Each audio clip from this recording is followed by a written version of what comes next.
Di Banyuwangi muncul pembunuhan misterius terhadap dukun santet dan merambat ke berbagai masa yang banyak menelan korban jiwa.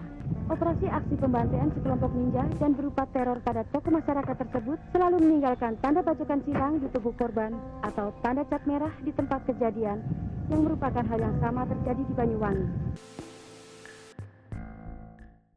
Hai guys, selamat datang di Tutur Devina. Karena cuma di sini aku akan mengungkap misteri tanpa batas. Buat teman-teman yang belum subscribe, silahkan klik tombol subscribe-nya terlebih dahulu ya. Nah, kali ini aku akan membahas tentang tragedi Perang Santet Banyuwangi 1998. Satu momen kelam dalam sejarah Indonesia, di mana banyak pertumpahan darah terjadi di Banyuwangi. Bagaimanakah ceritanya? Mari kita ulas sampai tuntas. Tragedi Geger Santet Banyuwangi.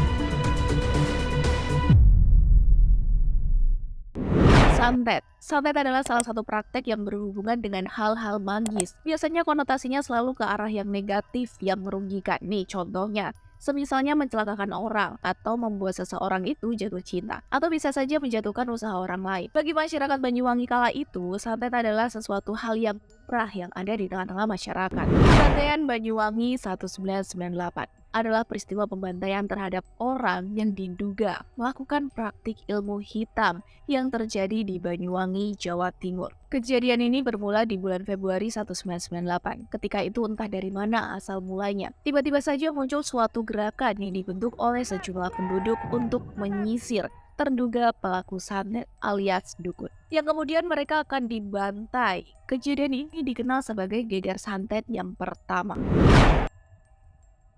Nah, pada kejadian ini belum banyak korbannya guys, karena dari pihak pemerintahan bisa diredam dengan cepat oleh petugas di bawah komando langsung dari Presiden Soeharto kala itu. Saat itu masyarakat agak sedikit tenang dan lega, namun juga masih takut ya kan? Dan setelah kejadian yang pertama, apakah ada kejadian yang kedua?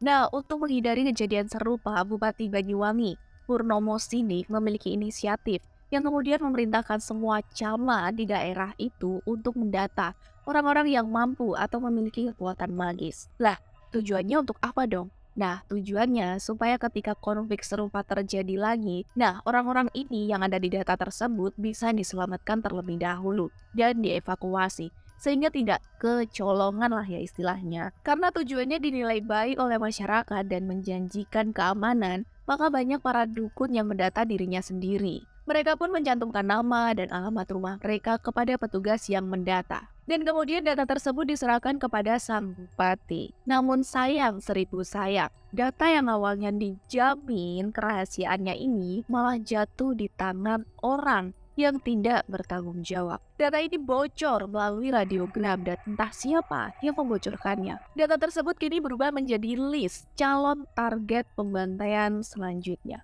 Bahkan calon algojo yang akan membantai para dukun ini sudah dipersiapkan dengan sangat-sangat matang. Entah dari mana asalnya kelompok ini yang siap membantai diberi julukan Gerakan Anti Tenung atau bisa disingkat gantung. Bahkan kalian tahu nggak guys, Geger Santet yang kedua ini lebih satset dan lebih tragis dari yang pertama. Loh kok bisa? Jadi ada dua faktor yang menjadi penyebab tragedi mengerikan ini semakin menjadi-jadi. Yang pertama, pada tahun 1998, pemerintahan sedang melemah. Tahu sendiri kan, kala itu sedang dipimpin oleh Pak Harto. Dan memang tahun 98 jadi tahun yang sedikit kacau. Yang kedua, karena data ini bocor. Hal ini mempermudah para gantung untuk melancarkan aksinya. Ya karena mereka sudah mengantongi nama, bahkan alamat mereka pun mereka sudah mengetahui. Dalam waktu singkat, beberapa hari saja, banyak nyawa melayang. Beberapa dukun dibunuh dengan sangat keji. Ada yang dikuliti, ada yang dimutilasi, ada yang dipisahkan antara kepala dengan badannya. Ngeri banget. Setelah beberapa saat, gantung sudah tidak lagi melakukan aksinya. Hingga tiba-tiba muncul sosok baru yang menjadi deretan pembantaian di tragedi ini, yaitu ninja. Selain karena memakai pakaian serba hitam dan bercadar, mereka juga disebut memiliki kesaktian karena bisa muncul dan menghilang begitu saja. Tak hanya itu, mereka juga disebut bisa merangkak di dinding hingga melompat dari satu batang pohon ke batang pohon yang lainnya. Pada keterangan lain, ninja tersebut juga disebut menggunakan HT. Aduh kok keren ya. Mereka menggunakan HT setiap kali akan beroperasi.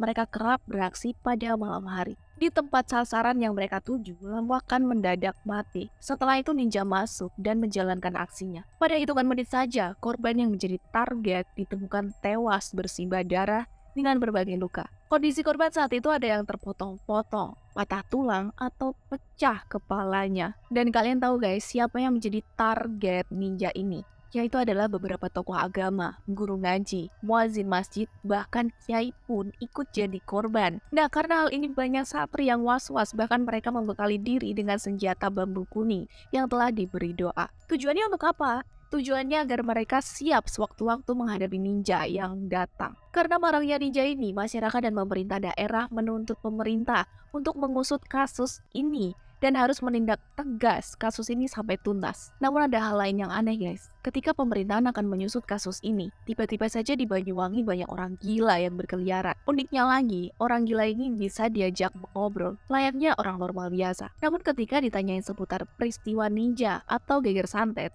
mereka kembali menunjukkan ketidakwarasan.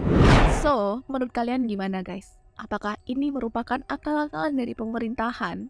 Karena pada tahun 1998 sendiri sedang terjadi gonjang-ganjing pemerintahan untuk memperalih isu pelengseran salah satu pemimpin. Atau bisa jadi juga ini adalah skenario yang sengaja dibuat untuk membuat resah masyarakat. Sehingga mereka bisa percaya kembali seutuhnya dengan pemerintah pada saat itu ya. Dan bisa jadi juga orang gila itu adalah ninja yang sesungguhnya. Mereka mau melakukannya karena otak mereka sudah dicuci oleh sekelompok orang. Dan hingga saat ini, kisah klub tragedi ninja Banyuwangi masih menjadi misteri. Tidak diketahui siapa dalang dibalik pembantaian dukun santet, kiai, hingga guru ngaji hingga saat ini.